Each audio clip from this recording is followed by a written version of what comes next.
옆 사람하고 인사 나누겠습니다. 잘 나오셨습니다. 축복합니다. 사랑합니다.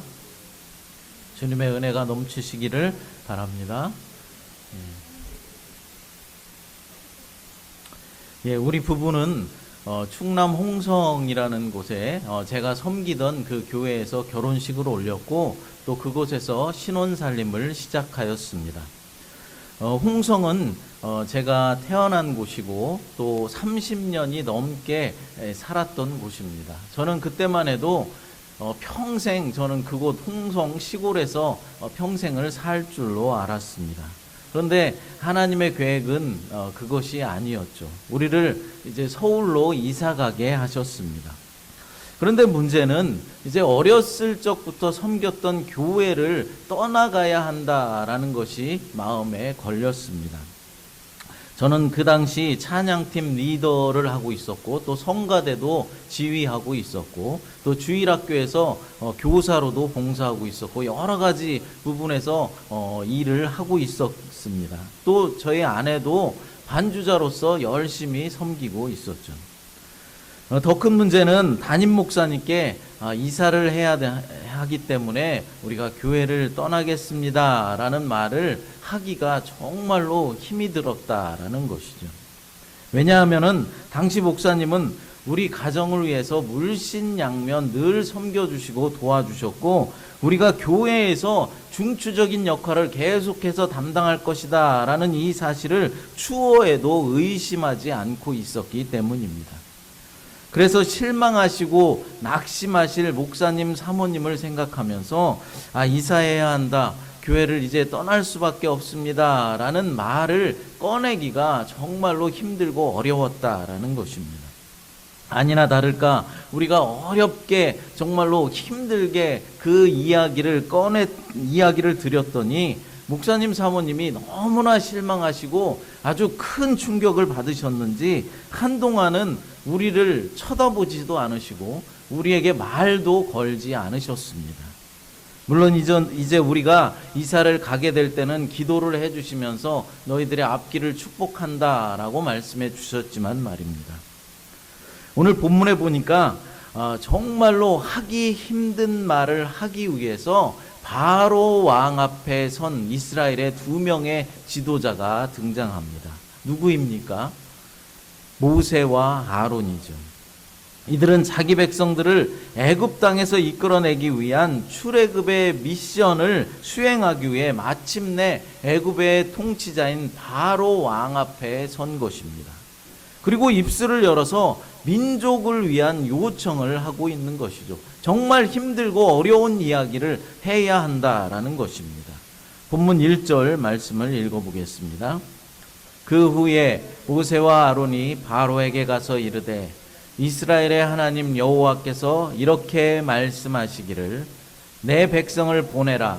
그러면 그들이 광야에서 내 앞에 절기를 지킬 것이나 하셨나이다. 아멘.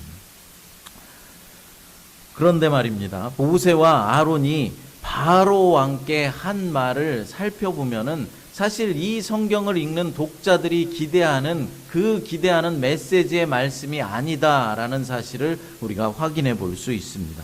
무언가 좀 더 강력한 말을 바로 왕에게 하기를 원했지만 사실은 그렇지 않은 것 같은 느낌이 든다라는 것이죠. 이제는 그만 내 민족을 탄압하고 우리 민족에게 자유를 주십시오. 우리는 이제 이 애굽 땅을 떠나겠습니다 라는 강력한 메시지를 말한 것이 아니다라는 것입니다. 그럼 뭐라고 말했습니까? 이스라엘의 하나님 여호와께서 이렇게 말씀하시기를 내 백성을 보내라. 그러면 그들이 광야에서 내 절기를 지킬 것입니다 라고 말하였습니다.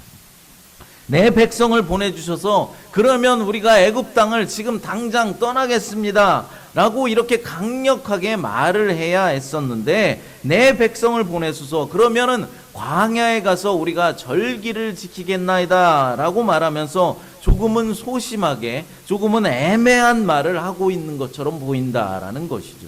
나가면 나간다고 말하면 되는데 여호와께서 나가라고 하셨고 우리가 광야에 나가서 절기를 지키겠다라고 말하고 있는 것입니다. 그러나 여러분, 이 말은 막연히 절기를 지키겠다라고 말하는 것이 아니라 하나님께 희생의 제사를 드리겠습니다라는 강력한 메시지를 지금 전하고 있는 것입니다. 본문 3절 말씀을 읽어보겠습니다. 그들이 이르되 히브리인의 하나님이 우리에게 나타나셨은즉 우리가 광야로 사흘기쯤 가서 우리 하나님 여호와께 제사를 드리려 하오니 가도록 허락하옵소서. 여호와께서 전염병이나 칼로 우리를 치실까 두려워하나이다. 아멘. 여기서 제사라는 말이 나오는데 우리가 예전에 쓰던 개역 한글 성경에 보면은 이 제사가 어떻게 번역되어 있냐면은 희생이다라고 번역되어져 있습니다. 그런데 이 희생이란 말을 영어로 말하면은 sacrifice란 단어인데 이 단어는 하나님께 제물을 드리며 희생의 제사를 드린다라는 뜻이 있는 것입니다. 우리 백성을 보내시면 우리가 광야에 가서 전능하신 하나님께 제사를 드리고 예배 드리려 한다라고 말하고 있는 것입니다. 그러니까 이것은 단순히 정치적인 요구만 하고 있는 것이 아니라 예배의 특권을 지금 요구하고 있다라는 것이죠. 사실 이스라엘 백성들이 애굽 땅을 떠나는 것이 무슨 의미가 있겠습니까? 물론 노예 상태에서 벗어나 자유로워진다라는 것은 굉장한 일일 것입니다. 하지만 자유를 얻어서 무엇을 하려 하는 것일까요? 많은 경우 사람들은 고난과 역경 가운데 있을 때 그것에서 빠져나오는 일에만 열중을 다합니다. 그런데 실제로 고난 가운데서 이제 빠져나온 후에 우리가 무엇을 해야 할 것인가에 대한 대안도 없고 삶의 궁극적인 비전을 갖지 못할 때가 많이 있다라는 것입니다. 코로나가 발생한 지 벌써 3년이 다 돼가고 있습니다. 아직도 코로나는 우리를 괴롭히는 못된 전염병이죠. 이제는 코로나에 걸린다고 하더라도 한 일주일 정도만 격리하고 나오면 되는 그런 시대가 되었습니다. 감기 정도로 이제 생각하게 되었다라는 것이죠. 하지만 코로나는 전염력이 아직도 강하고 빠르게 전파되기 때문에 그런 전염병이라서 우리의 일상에 아직도 어려움을 주고 있는 것이 사실입니다. 그래서 사람들은 어떻게 생각합니까?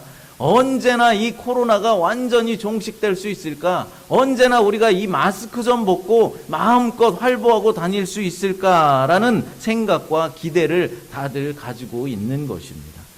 그러나 코로나가 종식되기만을 기대하고 있지 실제로 이 코로나가 완전히 종식되고 나서 끝나고 나서 우리의 삶에 대해서는 깊이 생각해 보질 않고 어떻게 살아야겠다, 코로나가 종식된 후에는 우리가 어떻게 살아야겠다라는 계획 같은 것을 하는 이들이 별로 없다라는 것입니다. 이런 경우 우리가 코로나에서 벗어난다라고 할지라도 또 다른 전염병, 또 다른 바이러스를 막는 일에는 전혀 도움이 되지 않는다라는 것이죠. 고통에서 벗어난다고 해도 그것이 인생에 대한 어떤 해답을 가져다 주지 못한다라는 것입니다. 그 고통에서 무언가 느끼고 무언가 깨닫지 않는 이상 그것에서 벗어난다고 해도 또 다른 고통이 우리 앞에 다가온다라는 것입니다. 우리 교회들도 그렇지 않습니까? 교회는 언제나 교회가 성장하기를 위해서, 교회가 부흥하기를 위해서 간절히 원하고 기도하고 있습니다.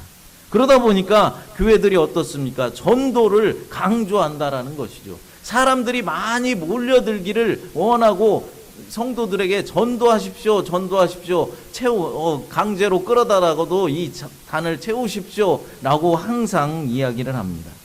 그런데 정작 교회가 부흥하고 나서 사람들이 많이 몰려들고 나서 새신자 관리는 어떻게 할 것인지, 그리고 성경 공부 시스템은 어떻게 행할 것인지에 대해서는 별로 신경을 쓰지 않는다라는 것이죠. 무조건 사람들만 먼저 끌어모으면 된다라고 생각하고 무조건 사람들을 데려오는 것에만 우리가 집중을 하고 있다라는 것입니다. 하지만 우리가 사람을 전도하는 것도 아주 중요한 일이겠지만 전도하고 나서 그 영혼을 향한 철저한 체계적인 계획으로 양육해 나가는 그런 계획이 우리에게는 있어야 한다라는 것입니다. 그러니까 우리가 전도하는 궁극적인 목적이 무엇인지 정확하게 알고 우리에게 맞는 계획을 가지고 있는 것이 중요하다라는 것이죠. 본문에서도 지금 하나님께서 이스라엘 백성들을 출애굽시키고자 하는 하나님의 궁극적인 목적이 무엇인지 우리가 알아야 할 필요가 있는 것입니다. 이스라엘 백성들을 출애굽시키고자 하는 하나님의 궁극적인 목적이 무엇이겠습니까? 이스라엘 백성들을 노예 상태에서 자유롭게 하는 것, 그것이 전부이겠습니까? 물론 이스라엘 백성들에게 자유를 주는 것이 중요한 목적일 것입니다. 하지만 그것보다도 훨씬 더 중요한 목적은 바로 다시 한번 그들이 영광의 하나님을 예전처럼 예배하는 백성이 되도록 하는 것입니다. 우리가 코로나의 종식을 위해서 간절히 기도하는 이유가 무엇이겠습니까? 고통에서 벗어나기 위한 목적도 물론 있겠지만은 더 중요한 것은 우리가 마음껏 함께 모여서 어떠한 제약도 없이 주님을 찬양하고 주님께 예배 드리기 위해서입니다. 교회가 성장해야 하는 이유도 바로 이것입니다. 우리 교회가 이렇게 많은 사람들이 모였다라고 자랑하려고 하는 것이 아니라 더 많은 사람들이 모여서 하나님을 찬양하며 영광의 주님께 예배를 드리기 위해서입니다. 애굽 땅을 떠나는 출애굽 역사의 서두에 예배를 요청했던 모세와 아론은 살아계신 하나님을 예배하는 것만이 민족과 역사의 운명을 바꿀 수 있는 비전이라고 확실히 믿고 있었습니다. 그렇습니다. 참된 예배는 우리의 죄와 어두움에서 우리를 자유롭게 할 뿐만 아니라 살아계신 하나님을 섬기는 놀라운 능력을 가져다 준다는 사실을 믿으시기 바랍니다. 지금 전 세계적으로 온 인류는 정말로 총체적인 난국, 총체적인 어려움을 겪고 있습니다. 지금 한국에는 가장 강력한 태풍, 역사상 없었던 그런 가장 강력한 태풍이 올라온다고 하고 있습니다. 사상 최악의 가뭄, 유럽에는 최악의 가뭄이 닥쳤습니다. 몇백 년 만에 최악의 홍수가 여기저기에서 세계 곳곳에서 이루어지고 있습니다. 지금 우리 지구는 지구 온난화로 몸살을 앓고 있다라는 것이죠. 어디 자연재해뿐입니까? 지금도 우크라이나에서는 전쟁이 계속되고 있습니다. 이 전쟁으로 인하여서 러시아의 석유와 천연가스들을 수입할 수 없게 되었고, 그로 인하여서 가스값이 역대 최고점을 이미 찍었습니다. 가스값이 오르니 전기세도 오르고 생활용품, 전반적인 모든 생활용품의 가격이 점점점 상승하고 있습니다. 여러분, 부자들은 괜찮습니다. 부자들은 좀 오른다고 해서 전혀 타격을 받지 않습니다. 전기세 조금 올랐다고 해서 에어컨 안 틀고 사는 건 아닙니다. 기름값 조금 올라갔다고 해서 자동차 안 굴리는 거 아닙니다. 다 타고 다닙니다. 그러나 죽는 것은 서민들 뿐입니다. 거기다가 아직도 코로나 때문에 우리가 자유롭게 활보하지 못하고 모든 것이 부자연스럽습니다. 그러니 서민들 살아가기가 얼마나 힘이 듭니까? 여러분들 지금 힘드십니까? 만약 힘이 안 들다면 여러분들은 서민이 아닙니다. 잘 살고 있는 거예요. 힘이 안 들면. 근데 서민들은 지금 정말로 힘든 상황 가운데 있다라는 것입니다. 인플레이션에 경제가 어렵다 보니까 서민 경제의 위기가 왔습니다. 그러나 여러분, 이 경제적 위기가 최대의 위기가 아니라는 사실을 우리는 알아야 합니다. 물론 우리는 지구온난화를 막으려고 최선을 다해야 할 것입니다. 코로나를 종속시키고 전쟁을 이제 끝마치기 위해서 노력하고 협력할 것은 협력하고 도울 것은 도와주어야 합니다. 경제적 위기에서 벗어나기 위해서 우리가 힘을 합하고 희생할 부분은 희생해야 합니다. 그러나 우리가 직면하고 있는 이 위기의 본질은 이런 것들에 있지 않다라는 사실입니다. 그럼 우리의 본질적인 위기는 무엇이겠습니까? 우리의 본질적인 문제가 무엇이겠습니까? 그것은 사람들이 자꾸만 하나님을 떠나려 한다라는 것입니다.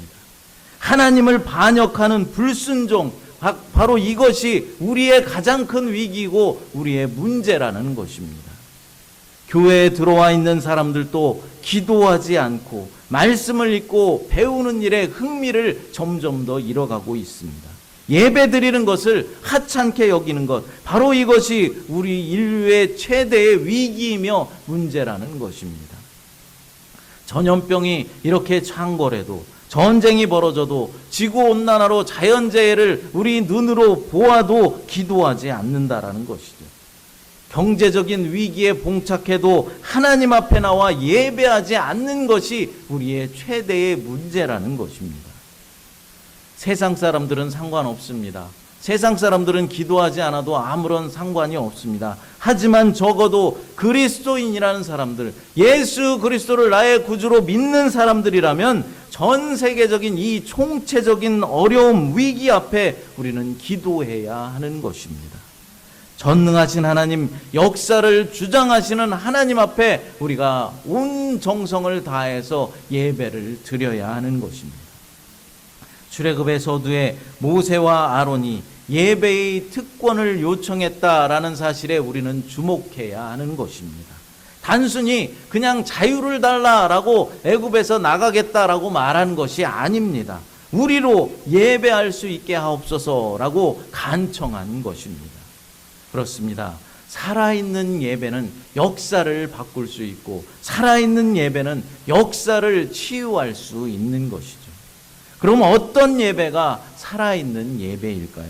첫째로 성별된 예배입니다. 모세와 아론이 그 백성을 어디로 보내서 백성들이 하나님께 예배하게 해달라라고 요청하고 있습니까? 어디로 보내라고 말했습니까? 광야입니다. 3절에 보면은 우리가 광야로 사흘길쯤 가서 우리 하나님 여호와께 제사를 드리려 하오니라고 말씀하고 있습니다. 여러분, 예배 드리기에 가장 적합한 장소가 어디라고 생각하십니까? 우리 새마음교회죠. 가장 적합한 장소는 새마음교회인데, 성경에 나와 있기로는 광야다라고 말하고 있습니다. 예배 드리기에 가장 적절하고 적합한 장소는 광야다라는 것이죠. 당시 애굽은 최고의 문명을 꼽히는 그런 곳이었습니다. 그 문명의 한복판, 그러니까 세속의 한복판은 하나님을 만나기에, 하나님께 예배하기에 좋은 장소가 아니었다라는 것입니다. 적막한 광야, 별들만이 반짝반짝이는 그 광야, 하나님께서는 그 백성들을 광야로 인도하신 데는 다 하나님의 기쁘신 뜻이 있으셨다라는 것입니다. 그것은 하나님을 만나기에 가장 적합한 장소였습니다. 그러니까 세상의 때를 다 벗어버리고 전능하신 하나님께만 몰두하고 하나님의 임재를 경험하는데 가장 적절한 장소가 바로 광야였다라는 것이죠. 세상으로부터의 구별, 그것은 모든 경건한 예배자들을 향한 하나님의 요청인 것입니다. 마태복음 6장 6절을 읽어보겠습니다. 너는 기도할 때 내 골방에 들어가 문을 닫고 은밀한 중에 계신 내 아버지께 기도하라. 은밀한 중에 보시는 내 아버지께서 갚으시리라. 아멘. 골방이라는 곳이 하나님을 만나기에 가장 적합한 장소다라고 말씀하고 있는 것이죠. 그러니까 광야나 골방은 같은 의미인 것입니다. 세상으로부터 멀어진 곳이 하나님께 기도하며 예배하기에 가장 적합한 장소이다라고 말씀하고 있는 것입니다. 여러분들도 다 아시겠지만 저는 몇 주 전에 코로나로 한 주간 격리 생활을 해야 했습니다. 그때 광야를 지나며라는 찬양을 우연히 듣게 되었는데, 사실 그전에도 이 찬양을 몇 번 들은 적이 있었습니다. 하지만 찬양이 내 마음 가운데 다가오지는 않았습니다. 격리가 되어서 혼자만의 공간에서 나가지도 못하는 그런 상태에서 몸은 아프지, 힘도 없지, 기침은 자꾸 나오지, 정말로 광야 가운데 있는 그런 느낌을 받았습니다. 그렇다고 가족들이라고 해서 적극적으로 도와줄 수 없는 상황 아닙니까? 이 돌림병이라는 것이 참 안 좋은 것이, 누가 적극적으로 간호해 줄 수 없고 누가 찾아올 수 없다라는 것이 아주 못된 것 같습니다. 가족이라고 해도 와서 돌봐줄 사람이 없고, 여러분 아프면 어떻습니까? 아프면 누가 와서 손이라도 좀 잡아주고 머리라도 좀 만져주고 기도도 해주고 그러면은 훨씬 더 이 아픔이 가벼워지는데, 그럴 수 없는 그런 상황이다라는 것이죠. 오롯이 혼자 아픔을 견디는 시간이었다라는 것입니다. 그때 광야를 지나며라는 이 찬양을 들었는데 나도 모르게 눈물이 주르륵 흘러내렸고, 고난 중에 하나님의 은혜를 체험하게 되었습니다. 광야 같은 그 고통의 시간을 지나면서 주님만이 나의 친구가 되시고 진정한 위로자가 되신다는 사실을 깨달은 것입니다. 가족도 나를 위로할 수 없고 가족도 나와 함께 할 수 없는 그런 상황 가운데 오직 주님만이 나의 친구가 되시고 나의 위로자가 되신다라는 사실을 깨달았다는 것입니다. 또한 성도들이 다 겪는 이 코로나의 아픔을 겪게 하심으로써 성도들의 아픔을 이해하게 되고 또 동참하게 하심도 깨닫게 되었습니다. 제가 은혜를 받았던 이 광야를 지나며라는 찬양을 좀 1절만 부르려고 하는데 이따 끝나고 또 같이 불러보도록 하겠습니다. 가사를 잘 들으시고 은혜를 좀 받으시기 바랍니다. 왜 나를 깊은 어둠 속에 홀로 두시는지, 어두운 밤은 왜 그리 길었는지, 나를 고독하게 나를 낮아지게 세상 어디도 기댈 곳이 없게 하셨네.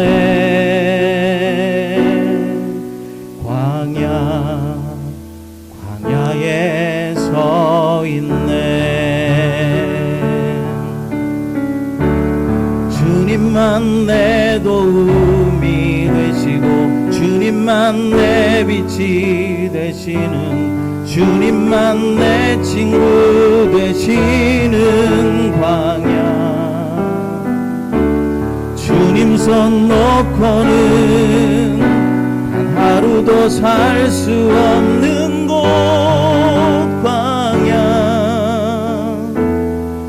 광야에 서 있네.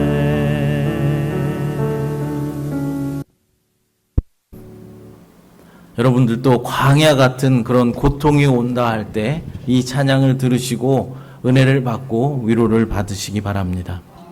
그렇습니다.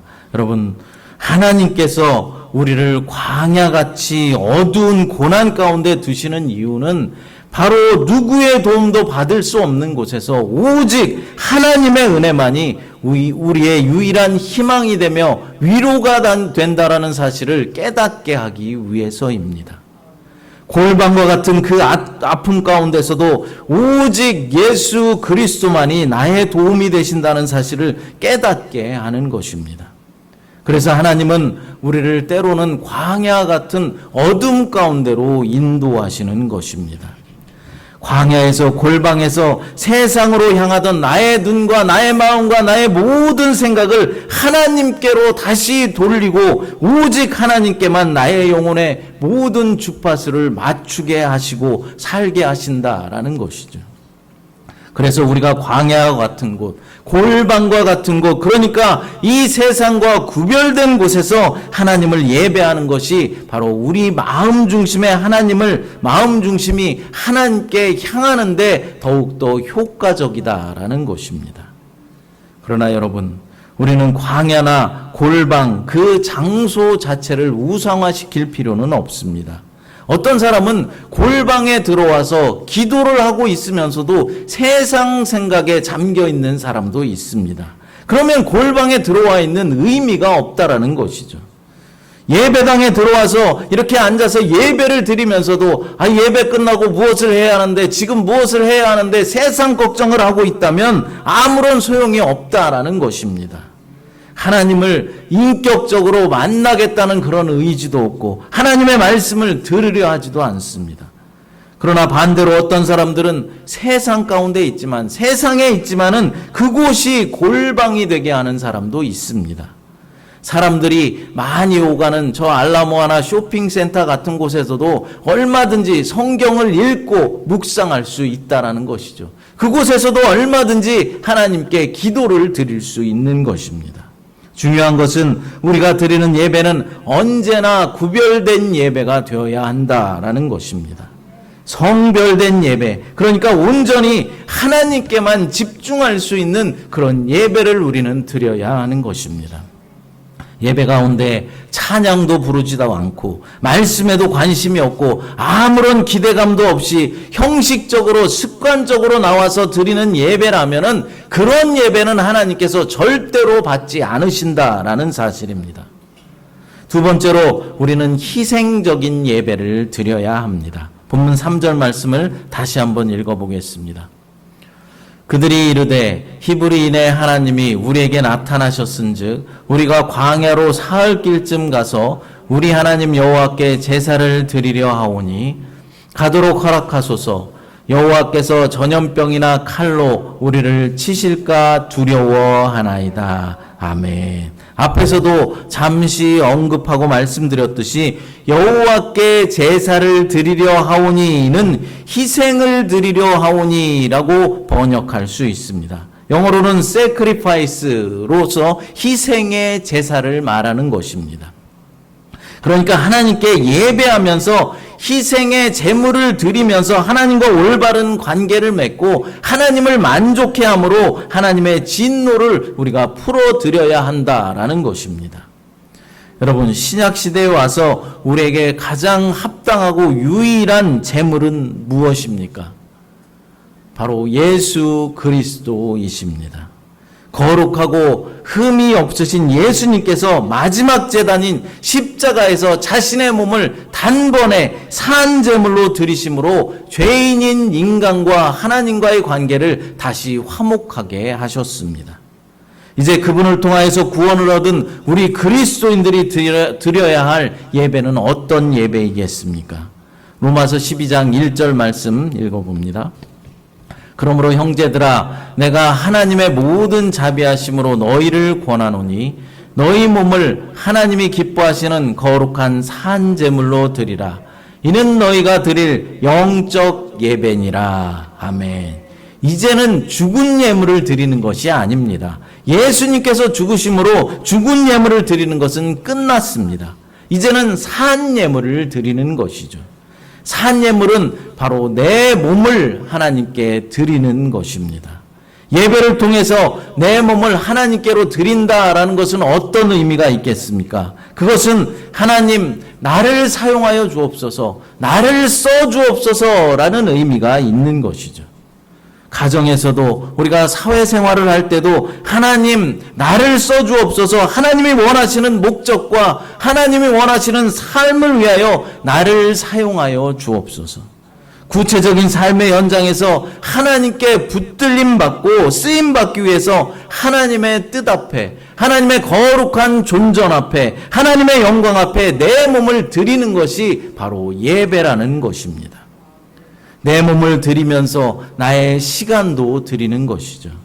진정한 예배를 드리려면 우리의 시간도 드려야 하는 것입니다. 내가 가진 물질도 하나님 앞에 드리는 것이죠. 나의 입술을 통하여서 하나님께 찬양도 드리고 나의 온 마음과 정성을 드리면서 모든 것을 드리면서 하나님, 내 모든 것은 당신의 것입니다. 나를 하나님의 영광을 위하여 사용하여 주옵소서라고 간구하는 것입니다. 사랑하는 여러분, 모세와 아론을 통하여서 이스라엘 민족을 해방시키기 전에 먼저 예배를 가르쳤다는 사실을 우리는 기억해야 할 것입니다. 참된 예배를 경험한 사람들, 그들은 바로 역사를 바꿀 수 있는 사람들이고 우리의 삶을 변화시킬 수 있는 사람들입니다. 간절히 바라옵기는 우리 새마음교회의 예배가 세상과는 구별된 광야의 예배가 되기를 간절히 바랍니다. 또한 우리가 드리는 예배가 나를 사용하여 주옵소서, 나를 써 주옵소서 고백하면서 온전히 내 온몸과 마음을 드리는 희생의 예배가 되었으면 좋겠습니다. 그래서 주일마다 날마다 우리의 일상의 삶에서 살아있는 예배를 드리면서 하나님께 영광을 높여드리는 저와 여러분 모두가 되시기를 간절히 바랍니다.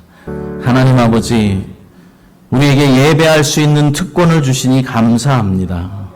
우리가 드리는 예배가 광야에서 드리는 성별된 예배가 되게 하여 주시옵고, 나를 사용하여 주시옵소서. 고백하면서 온전히 내 몸을 드리는 희생의 예배가 될 수 있도록 하나님 역사하여 주시옵소서. 그래서 날마다 우리가 주님 앞에 살아있는 예배를 드리는 우리 모두가 될 수 있도록 하나님 축복하여 주시옵소서.